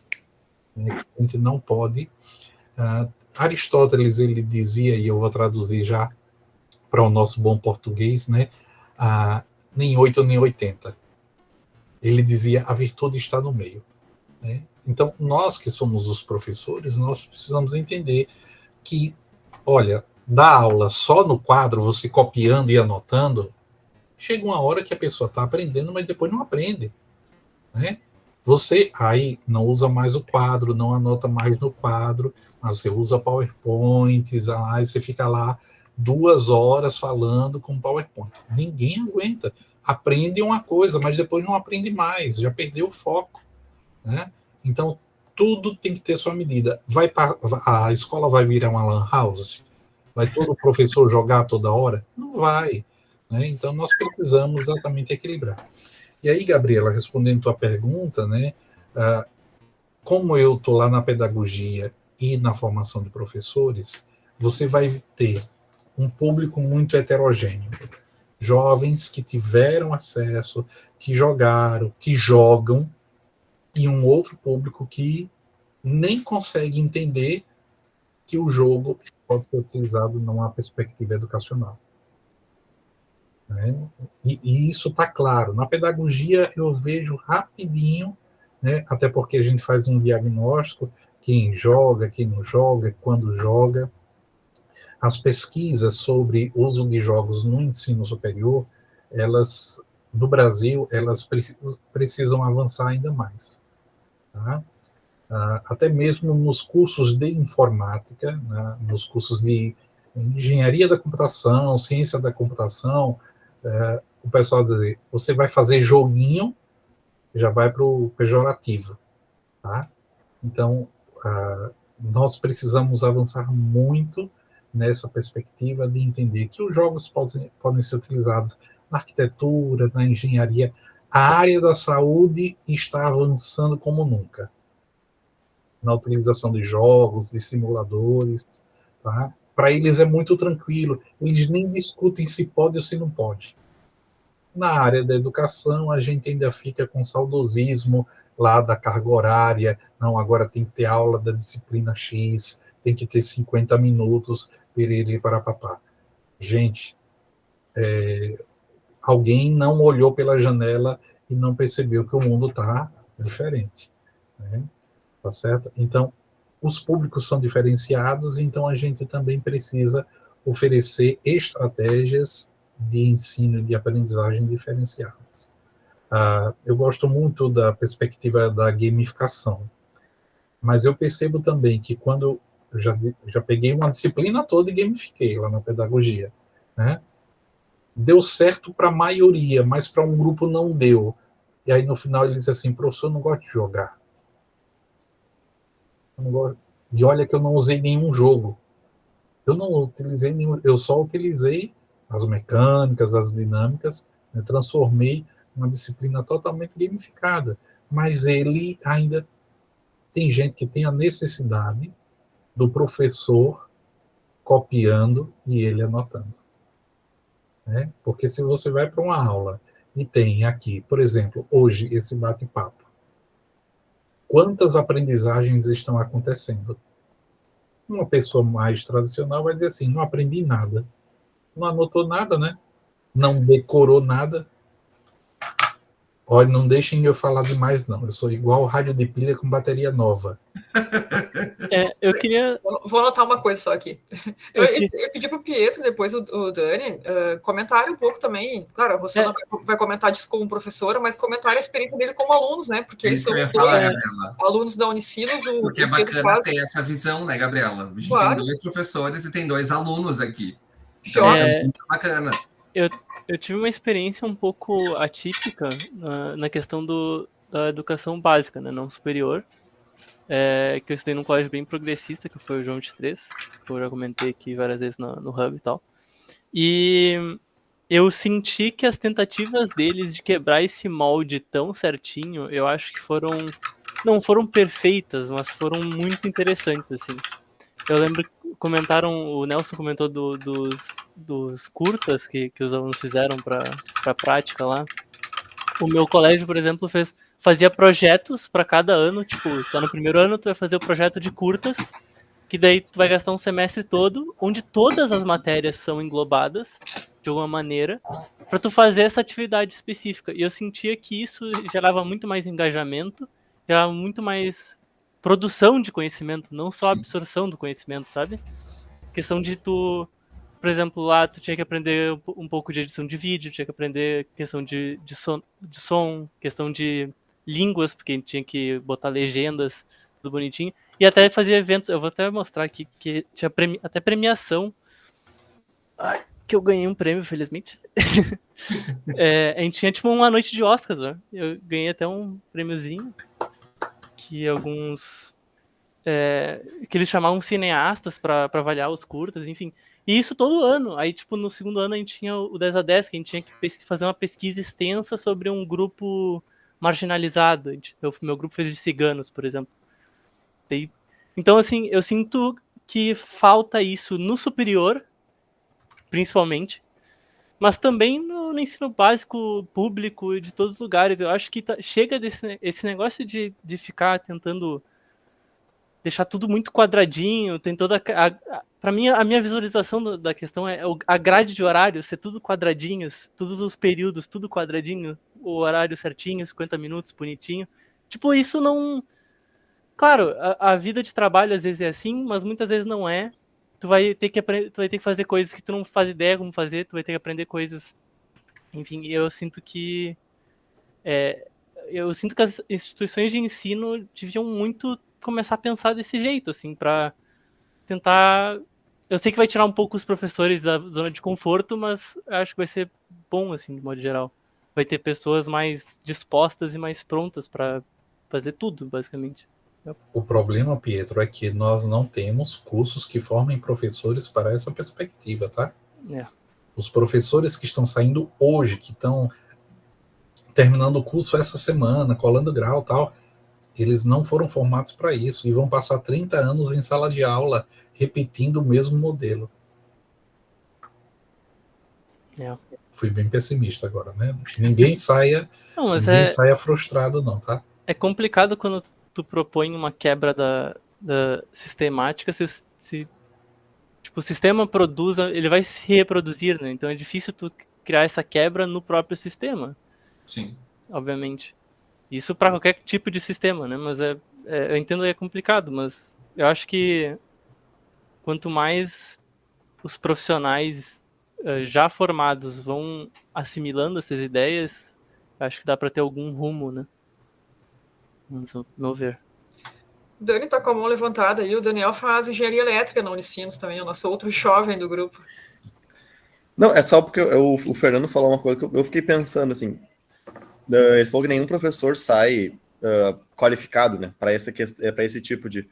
Mas eu fiquei pensando assim, eu acho que voltando à questão da velocidade, de mudança das coisas, eu acho que hoje em dia nenhum profissional, nenhum acho que é muito forte, mas a maioria dos profissionais já não saem 100% atualizados. Pelo menos eu na engenharia eu vejo isso. Que eu estudo engenharia, só que aí tu estuda uma coisa no começo do curso, que passou 3, 4 anos, já se mudou de novo, né? Já tá diferente também. Então eu acho que não é só na educação, a velocidade das coisas. Uma formação de 5 anos ou 4 anos não deixa ninguém preparado o suficiente, eu acho. Mas essa é só uma que eu tava pensando, assim. Mas, Dani, fala rapidinho a tua experiência aí como um jovem que mexe com tecnologia, como é que tu tem passado pela graduação, por essa grade curricular, pelas aulas de slides, enfim? Olha, no meu curso, por ser tradicional, ainda mais engenharia elétrica, são vários dinossauros se atualizando. Mas assim, é muito... Na Unicinos, pelo menos, a experiência que eu tenho, são professores que estão realmente tentando, sabe? pelo menos no meu curso, como é muito tradicional, muito vai de sei lá quanto tempo, mas eu vejo que os professores estão realmente tentando, assim, novas didáticas, novas dinâmicas. Claro, cadeira ou outra é o slide, tu senta, tu estuda e às vezes nem isso é suficiente, tem que ir atrás do livro ainda, né? Porque a didática já não fecha mais com os alunos. Então, tem uma cadeira que eu faço, que é de engenharia térmica, que o professor, assim, as aulas eram literalmente chegar na sala, ele tinha uma lista de exercícios, ele não falava muito, ele só escrevia o exercício no quadro, copiava, a copinha aí e deu. Por hoje é isso que eu tenho e é isso. E aí foi aquela cadeira assim, que tu tem, sei lá, 70% de uma turma em recuperação, porque ninguém entendeu nada, o pessoal trabalha no turno da tarde, da manhã, não tem esse tempo. Eu, como tenho um tempo a mais, assim, porque pela bolsa não ocupar meu dia todo, eu fui atrás de estudar por fora. Eu fui atrás de um livro, eu fui atrás das coisas, mas uma didática que não funciona, assim, e parece que aquele professor não tinha essa percepção. Ele ainda falava assim que, não, mas isso aqui é óbvio. Como é que vocês não sabem? Isso aqui é óbvio. E não era óbvio, assim, uma didática que não estava se funcionando, era final de semestre, e o pessoal não estava entendendo, não funcionava. Em contrapartida, eu tenho professores com didática muito boa, que já permitem o uso do chat GPT e se adaptam para isso. Então, é o professor pensando, inclusive, numa cadeira de sexta-feira que eu fazia de montagem de circuitos. O professor propôs uma atividade e vários colegas botaram no chat GPT. E aí ele foi lá e viu, e aí ele, em voz alta, falou assim, bah, eu acho que eu vou ter que trocar a minha prática. Porque se vocês conseguem só botar no chat GPT e resolver, eu vou ter que mudar a minha prática, eu vou ter que fazer mais elaborada. Mas não que não pudesse usar. Ele estava completamente ciente que pode usar, mas a reflexão foi ao contrário. Ele percebeu que ele precisava alterar as coisas. E, então, assim, é bem diverso. Na elétrica é uma coisa bem diversa, assim. Mas, pelo menos na Unicinos, poucos conhecimentos que eu tenho da URGS, né, de alguns amigos, alguns colegas da URGS, aí é outro caso, né? Ninguém quer... É o puro 1980. Não muda nunca. Mas na Unicinos eu sinto que pelo menos os professores estão tentando. Estão tentando se atualizar, eles percebem as dificuldades dos alunos. Por enquanto, estou na metade do curso, é isso que eu sinto, que eles estão tentando. Tentar já é algo, né? Embora seja isso, a gente também às vezes fica contente com a tentativa, é muito peculiar como as coisas na educação vão muito devagar, né? A gente não precisa aceitar a automatização, como a gente rapidamente aceitou usar o Uber, o Pix, enfim, mas ao mesmo tempo a gente demora muito mais para conseguir dar alguns passos, né? A própria pandemia que forçou o ensino remoto emergencial e acabou de alguma forma dando um pontapé grande para pelo menos se usar aqui um Google Meet, um Zoom, né? Um Teams, enfim, porque isso era algo improvável, né? Que tivesse um professor, colega do Nelson lá na escola estadual, enfim, que ele fosse fazer alguma atividade de forma assíncrona ou assíncrona no ambiente virtual, fora daquele momento presencial, né? E aí, paradoxalmente, aquilo que a gente imaginava que pós-pandemia a gente ia continuar utilizando, não. A gente veio com a discussão de proibição de celular, as pessoas pararam de usar os ambientes virtuais, né? Algumas redes aí romperam contratos que tinham, né, feito a aquisição de Google, enfim, essas coisas mais, para dar mais acesso. E então é muito maluco, né? Como aquilo de fato foi um ensino remoto emergencial. Foi só para tapar um buraco. Agora que tapamos aquele buraco que não tinha outra alternativa, vamos voltar ao papel e caneta, né? E é o tradicional, porque é o que funciona. Mas gostaria de ainda quer te ouvir sobre essa tua perspectiva como professora do ensino superior. Como é que tu vê o ensino superior hoje com essa juventude aí? Pois então, eu acho que tanto o Pietro como o Daniel, eles falaram uns pontos que são muito importantes, né? E eu enxergo que nem eles, né? Que nós temos colegas, né? E professores, então, que têm se esforçado, né? E não é simples por causa dessa velocidade, né? Toda de mudança, né? Mas sim, a gente também cai nessa do em algum momento, né? Algumas coisas que, inclusive, aí também complementando o que a própria Gabriela falou, na época da pandemia se mostraram eficazes, meio que, tipo, agora eles querendo voltar totalmente pro formato, né, o que era antes, meio que, para mim, teve uma quebra muito grande, e isso me parece que está impactando um pouco também, até no próprio interesse, na própria atratividade, né, do que a gente tem em termos de currículo com os alunos, né. Então, eu fui uma que me adaptou muito bem na época da pandemia com minhas aulas de forma remota, né. E se fossem a se perguntar, Rossana, se eu pudesse escolher entre o presencial e o remoto, eu ficaria no remoto, até porque como as minhas disciplinas são, a maior parte então envolvem programação e uso de softwares e tudo mais, eu, quando dou aula remota, eu tô ali no meu computador com todas as minhas coisinhas. Aí, durante a aula, eu posso estar mostrando coisas que, por exemplo, eu indo lá para a Unicinos, a menos que eu leve realmente meu note, que eu levo só em algumas situações. Mas, assim, eu não tenho, às vezes, os mesmos recursos que eu tinha para mostrar e acaba ficando um pouco mais monótono, porque aí a gente acaba usando mais a questão do PowerPoint, acaba. E pelo menos eu notei, assim, eu gostei muito, né? Assim, foi um negócio que foi meio que forçado, né, em função de tudo que aconteceu, mas que para mim, por exemplo, foi algo que mostrou possibilidades de melhoria, né? E a gente tem ainda, e eu entendo até, assim, pensando na própria Unicinos, todo o campus que ela tem, né, e eles quererem incentivar o retorno ao campus também, né, em termos de local, né, mas assim, eu não consigo mais ver como era antes. Eu mesmo tive essa. Eu vou dizer assim, eu desde que retornamos da pandemia, eu tô com dificuldades de aceitar como está o nosso formato atual, mesmo que tenham tido já mudanças em currículos. E eu tô falando assim isso com todo respeito também, né, pensando assim na instituição, que eu sei que eles tentam, né, ver por vários ângulos, né, e decisões, mas assim, para mim depois que eu vi, é aquela coisa, eu tive contato com a coisa boa, o que para mim melhorou muito, e depois eu meio que tô tendo que voltar ao que tudo bem, eu já fazia, mas que agora eu vejo assim, eu descobri uma forma melhor de fazer as coisas. E aí eu tenho que me adaptar, né? E aí eu vejo isso muito nos alunos, né? Eu vejo assim que chega um ponto, e não que isso não existisse antes, aí até é de se perceber, né? Eu mesmo percebo, se eu for lembrar na minha época de graduação, eu sou uma pessoa mais quieta, né?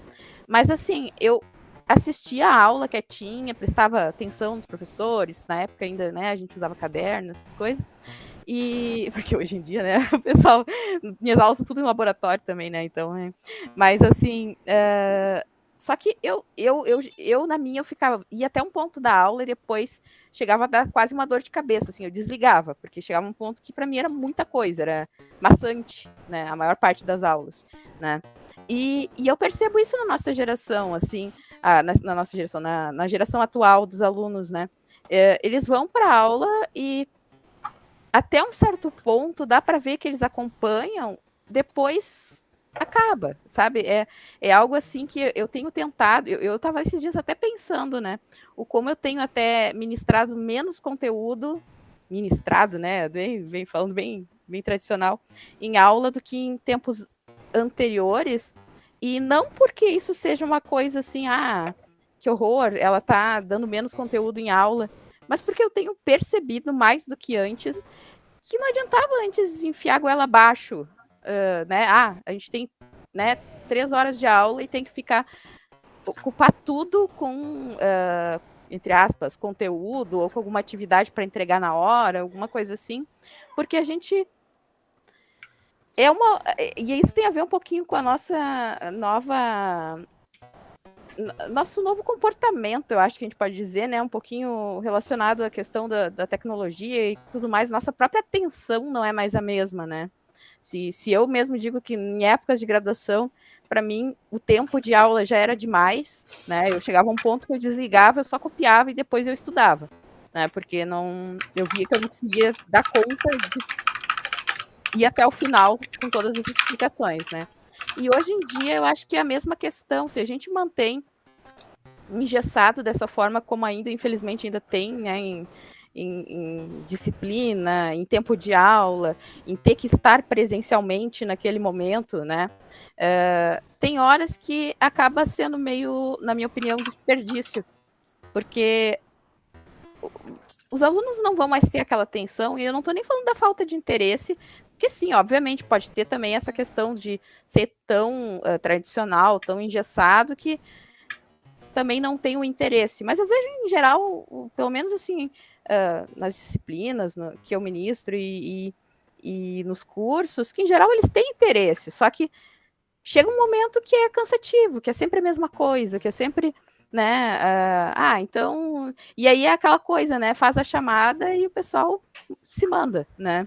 Então, porque, eles fizeram o que tinha que fazer e sabem que continuando lá, né, não vai render mais, né? E é isso que eu disse, tô dando, entre aspas, menos conteúdo, porque eu comecei a regular com aquilo que eu tô tentando, assim, pensando, não, até aqui a gente tem a possibilidade de discutir, ainda tá com, né, depois disso, é só, sim, vou colocar atividades, coisas assim, mas o aluno tá na sala de aula, ou o aluno daqui a pouco ir para casa e fazer depois a atividade, é outra coisa, assim, não tem muito o que forçar, na minha opinião, assim, eu posso estar também sendo um pouco, de acordo um pouco com o meu perfil, assim, né, colocando, mas assim, porque eu tô colocando principalmente a questão da presencialidade, da forma como era antes, e não digo que é ruim, né, porque eu também acho, assim, que é importante, óbvio, né, a gente também se encontrar, e aí uma coisa que eu digo que foi aí um contra, né, dessa época da pandemia, que, por exemplo, a gente, por um tempo, agora está se criando de novo, né, porque estão voltando, teve, assim, os alunos não criavam mais grupinhos, tipo assim, eles ficaram cada um na sua porque não se conheciam, né, e agora está começando a voltar o pessoal a de novo se conhecer, se ver, formar grupos, criar conexões, criar redes, né, então, mas assim, que então eu acho que é importante sim ter um formato dinâmico, um formato de acordo com a necessidade, então, né, a gente possa variar entre presencial, entre remoto, entre diferentes tipos de atividade, né, mas não, realmente, eu acho que assim, a coisa de o engessado, né, e claro, ao mesmo tempo, aí só voltando que foi muito parecido com, acho que o professor Fernando, ele falou, ou foi o Nelson, agora eu não lembro, que falou daquelas pessoas que não... não foi o Nelson, né, que disse que não tinha... Não, foi o Fernando, que falou da disciplina gamificada, né? Vai ter, sim, também aquelas pessoas que também não vão se adaptar, né? E eu acho que um pouco do que resta ainda, do engessamento de algumas coisas, tem a ver também com esse receio ao... Como é que se diz? Aquela parcela da população, e aí eu acho que tem que também cuidar muito com essa questão de que escola, universidade, a gente não tem clientes, né? Não tem o clientelismo, né? Mas assim, eu vejo que muitas vezes também existe esse medo de inovar, de fazer as coisas mais flexíveis, porque também pode vir essa questão da reclamação, pode vir essa questão do pessoas também não aceitarem. Eu acho que a gente tem que estar aberto também a questões de quem não se adapta, mas assim, parece que se tem um medo ainda de ir um pouquinho mais, né, ser um pouquinho mais flexível com essa questão do, não, mas aí se reclamam, tô ferrado. Né? Aquela coisa assim, né? E isso eu vejo até por meio dos professores. Eu, por exemplo, quando eu negocio, às vezes, algumas aulas remotas com meus alunos, eu tomo todo cuidado, né? Que tipo, toda turma tem que aceitar a gente fazer remoto, né? E mesmo assim eu fico, né, às vezes com um pouco de receio, né, daquela coisa, daqui a pouco vão achar que é justamente porque eu gosto de dar remoto, porque ela só quer ficar em casa, sabe? Tem tantas coisinhas assim, né, que deixam a gente até um pouco receoso também de ser diferente, né? Eu sou uma pessoa, por exemplo, que não gosta de aplicar prova, eu acho E é engraçado que às vezes eu compartilho isso com os alunos. Eu não gosto de aplicar prova, não gosto de ficar corrigindo. Sabe, aquela coisa mais tradicional, né? Só que tem algumas coisas que de vez em quando a gente precisa ainda, porque é, de certa forma, uma certa... Não é que seja exigência, assim, mas é o que a gente tem ainda como algo que é aceitável, né? Se eu não fizer isso, daqui a pouco vai ter, talvez, né, alunos, pais de alunos, dizendo que não estou ensinando, que é até aquela outra coisa que estavam falando, mas em tempo antigo que se ensinava, né? Aquela coisa toda, né? Então, e eu acho muito interessante o que o Pietro falou também sobre essas escolas, né? Que são mais progressistas, que a gente começa a ver, né, a diferença realmente do pensamento, né, que quem sai dessas escolas acaba tendo, né, e é algo assim que a minha sobrinha, ela estava numa dessas escolas, ela tá finalizando, e é aquele tipo de coisa assim que às vezes é difícil mesmo até para os próprios pais entenderem o que está acontecendo lá dentro, né, então é algo que, de fato, não querendo ser também pessimista, que nem o professor Fernando tinha falado, eu ainda vejo assim, não vai demorar ainda, até a gente enxergar realmente uma mudança, né, nessa questão do o formato, né, de escola, disciplina, com períodos, com essa coisa do tem que estar em sala de aula presencialmente, eu acho que são várias coisas, né, que englobam aí. E eu realmente, eu tenho um pouco de dificuldade, eu gosto de... eu não... Por mim, eu fazia um pouco diferente, assim, do tradicional, né, mas a gente tem um limite, né, e sem reclamar, assim, eu acho que a Unicinos, nesse sentido, a gente tem muita liberdade, né, até eu fui coordenadora de curso, né, por 5 anos, e a gente tem, assim, uma certa liberdade, nunca... Por exemplo, até questão de eu dar umas disciplinas que às vezes são mais complexas, por ter mais matemática, raciocínio lógico, né, programação, eu nunca fui questionada, né, por exemplo, uma disciplina que, eventualmente, eu tive muitos alunos em recuperação, ou alunos que repetiram, né, no sentido de, a gente tem liberdade, né, em sala de aula de fazer as coisas, mas ainda assim existe até um certo ponto, porque é realmente a estrutura de um curso, né, que tem aquelas disciplinas, aqueles conteúdos programáticos, aquilo tem que ser dado, né, então é aquilo que eu digo, de novo, eu entro na questão, não está ruim, obviamente, não está ruim, a gente tem bastante liberdade, eu pelo menos, né, falando da minha experiência, mas existe aquilo que é institucional, né, se for pensar a nível de MEC, a nível de que a gente tem que cumprir e que às vezes acho que daria ainda para mudar, né, e de repente fazer algo mais legal, algo que condizesse mais com a realidade das novas gerações, né. Então, minha coisa é essa, assim, eu por mim, eu mudava bastante coisa. Em outras palavras.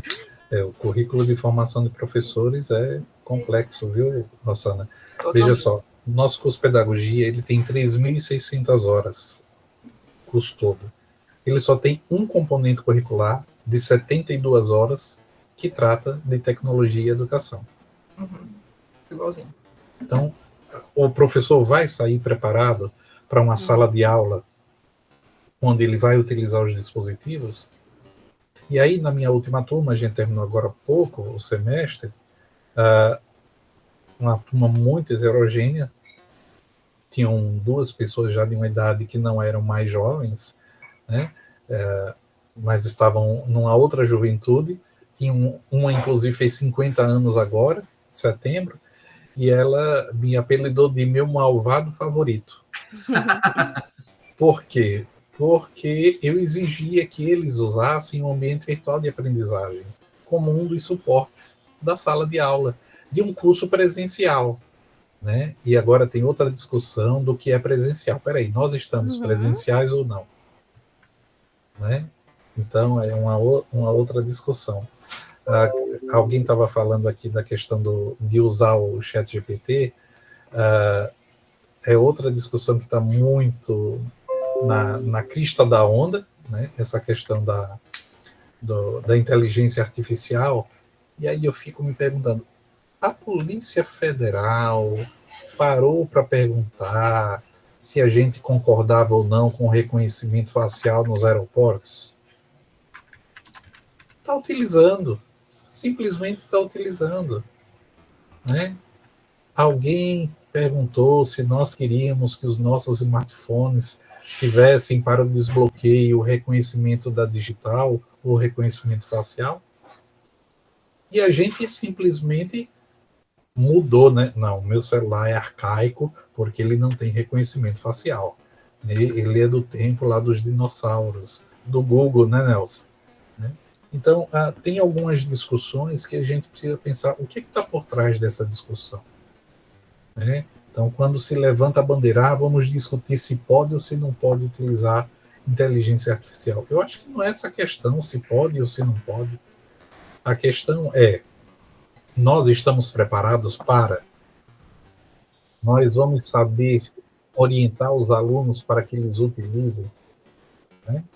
Então, são as questões éticas que nós precisamos discutir. Não é se vai usar ou se não vai usar, mas exatamente com a quantidade de dados que nós estamos expondo, né? Tudo aquilo que a gente está depositando nas nuvens. Sim. Tem um professor aqui que ele diz assim, olha, essas nuvens estão ficando carregadas, quando elas empedrarem e esses dados começarem a sumir, quero ver o que é que vocês vão fazer.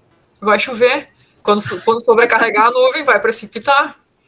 Professores, Gabriela, pessoal, eu quero agradecer imensamente a presença, que eu vou precisar sair mais cedo da sala, eu por mim ficava aqui, só que eu tenho que ir para um outro evento presencial, Rossana. Eu tenho que ir para o lançamento de um livro que eu e a Gabriela organizamos ele, que é de geografia em jogos, inclusive, bem nessa perspectiva. Legal.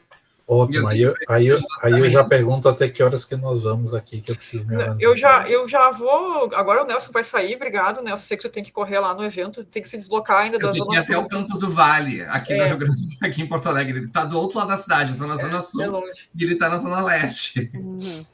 Vou só fazer uma síntese rapidinho aqui, vou liberar também nossos convidados, porque nós tínhamos prometido que era um papo rápido, né, de uma hora e pouco, nós já estamos aí 1h40, mas é que o papo é bom, né, e foi bom, fizemos boas escolhas nos convidados, porque tá rendendo o papo, né. Acho que tem muita coisa para pensar, eu fiquei pensando um pouco do que a Rossana falou da presencialidade, né, e é isso, a gente acaba se dividindo daí nesses momentos presenciais digitais, presenciais físicos, porque horas estamos aqui, outra hora precisamos estar não sei aonde. Às vezes eu não sei onde a gente precisa estar, não tem a conexão suficiente para que nos permita estar lá, né? Como o Nelson, a conexão lá no campus não é suficientemente boa para ele se conectar no Meet e no Minecraft, então ele precisa ficar em casa e daqui a pouco tem que sair correndo. Então a gente vive uma vida muito dupla, muito estranha, porque a gente está no meio digital, mas também tem que estar no meio físico, muitas vezes eles não estão juntos e não coabitam. Não coabitam, é uma coisa muito maluca. Nosso avatar não é suficiente para dar conta de tudo que tem para fazer, né? E um pouco nessa pegada né, que Rossana falou de como trabalhar em casa, para alguns parece que, bom, ela só quer ficar em casa, mas para outros é muito difícil trabalhar de casa, né? E dar aulas de casa no ensino remoto, para alguns foi muito complicado. Então, algumas pessoas... Para alguns foi muito bom, porque precisava, em casa, ter equipamento melhor, a conexão de internet melhor, mas para outros também foi uma experiência muito complicada, né? E para os alunos também, né? Conexão, alguns têm dificuldade de conexão, alguns não têm um espaço em casa necessariamente, digamos, bom para trabalhar, um silêncio, às vezes criança, gato, cachorro. Às vezes também, daí eu tô puxando isso porque é o meu caso, né? Então é mais fácil de falar, mas eu sofro muito com métodos online de ensino, porque eu tenho uma facilidade gigantesca de me distrair. Então eu não consigo ficar focando por 3 horas olhando na minha tela do meu computador. Tipo assim, é impossível. Então, assim, pra mim foi horrível, assim, foi uma experiência péssima até hoje. Então, eu aprendo menos e eu, tipo... E também uma coisa que não tocaram tanto... questão do convívio humano, né? Conviver com outras pessoas pro aluno faz muito bem, eu imagino que pro professor faça bem também, né? Ter esse contato também é importante, faz parte do ensino, faz parte da pedagogia. Eu sinto que não só a questão do que se está fazendo, aprendendo, mas também o fato de estar interagindo com outras pessoas, né? Ainda mais quando tá na aula online, olhando sem interagir, né? Exato. Uma coisa é tu ficar, sei lá, jogando, aí tu tá fazendo alguma coisa durante 3 horas, mas tu tá lá olhando pra uma tela sem falar, sem fazer nada, é muito complicado, né? Essa frustração com o ensino remoto e com esse formato, eu acho que ele explicita ainda mais uma discussão importante, que é essa transposição direta das práticas tradicionais para o meio digital. Ela continua sendo frustrante, ela continua não sendo engajadora, ela continua do mesmo jeito como o Pietro se distrai aqui, ele também se distrairia 3 horas se ele tivesse ficar lendo um slide, ou parado, copiando, ou ouvindo o professor. Então, acho que isso evidencia ainda mais a problematização que a gente sempre faz, de que não é transpor tão somente, né? Tem um videozinho que tá aí pros YouTube da vida, tá lá no YouTube há muito tempo, que mostra a inserção de alguns computadores numa escola, em que a professora tá ensinando matemática com a tabuada, e ela vai lá, 1 vezes 1, 1 vezes 2, enfim, aí chega o diretor, agora você vai ter projetor, assim, um vídeo assim, ó, de uns 15 anos para mais. E aí eu instalo um monte de equipamento tecnológico, e aí no primeiro dia para usar tudo, a professora começa a tabuada com o projetor. 2 vezes 2, 4. Então, assim, esse é o exemplo máximo de como a gente vem transpondo algumas coisas do mesmo modo para o digital, e isso gera a mesma frustração, isso gera as mesmas dificuldades de aprendizagem, isso só espelha o problema do presencial para o ambiente digital, né? Mas, assim, eu acho que tem infinitas questões, a gente poderia ficar conversando a vida inteira, eu acho, porque tem tanta coisa para conversar, e começamos pelo ponto dos jogos, que, claro, eu acho que aquilo que nos atraiu em comum, e fomos indo. Era essa a ideia mesmo. E fomos indo, né? Onde a conversa nos levasse. E agradecer muito a Luciana e ao Fernando, né? Dizer que passamos um pouco do momento, falamos que seria rápido, 1 hora, um pouco mais de 1 hora, mas é isso, o bate-papo, quando é bom, a conversa, a gente não fica contando os minutos, né? Sei que é dezembro, então é fim de ano, é loucura, é final de semestre e tudo mais, então muito obrigado mesmo por destinar esse tempo da vida de vocês para bater um papo com a gente. Espero que tenha sido produtivo para vocês, para nós, acho que foi incrível, né? Deixo aberto aqui para tantos nossos convidados, para quem está conectado, se quiserem dizer alguma coisa, qualquer coisa agora. Se quiserem ir embora também, já pode ir, né? É mais para fazer uma fala aqui de agradecimento e encerrar o nosso Papo Play, que nunca se encerra aqui, né? Isso vai reverberando, vai ficar dando eco, né? A gente vai ouvir depois de novo, a gente vai transcrever, então isso vai dar eco durante um tempão. Fernando, muito obrigada. Rosana também. Esperamos, né, manter um contato com vocês para fazer aquele network, né? Manter um contato aí, quem sabe alguma coisa no futuro. Né? Tem um grupo aqui na UFPEL que chama Geografia em Jogos. A gente está se ensaiando há algum tempo, né? Tentar consolidar um grupo de pesquisa nas humanidades, né? Que trabalhe com jogos, com o digital. Isso não é fácil, né? As humanidades têm uma boa resistência, então eu estou no UFPEL aqui há um pouco mais de 5 anos, estou com esse grupo constituindo um pouco mais de 2 anos, a gente vem dando umas engatinhadas e tentando criar algumas coisas bacanas dentro do ensino da geografia, né? A quem se inscreveu, esteve aqui de alguma forma, muito obrigado também pelo tempo, e fico aberto, né? Se o Fernando quiser falar alguma coisa, a Rosana também, está com vocês. Eu quero agradecer. Ao mesmo tempo. Não, é a mesma coisa que eu ia dizer. Eu quero agradecer pela oportunidade. Eu acho que foi bem. Valeu bastante, né, esse momento, né?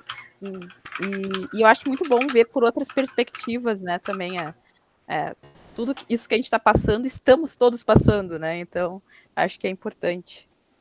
Então, obrigada. Eu quero agradecer também, né, o convite, né, a gente conseguiu ajustar a data, né, a nossa disponibilidade.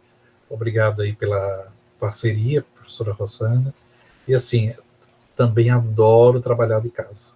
Até porque, quando eu tenho que ir para a universidade, e hoje foi um dos dias, eu perco 1h40 do dia no trânsito. Tá? 50 minutos para ir, 50 minutos para voltar. Num dia que o trânsito está legal. Se vê algum probleminha, algum motoqueiro no chão, pronto. Aí piora esse tempo. Então, a gente perde muito tempo. Eu tenho muitos alunos que chegam de outras cidades.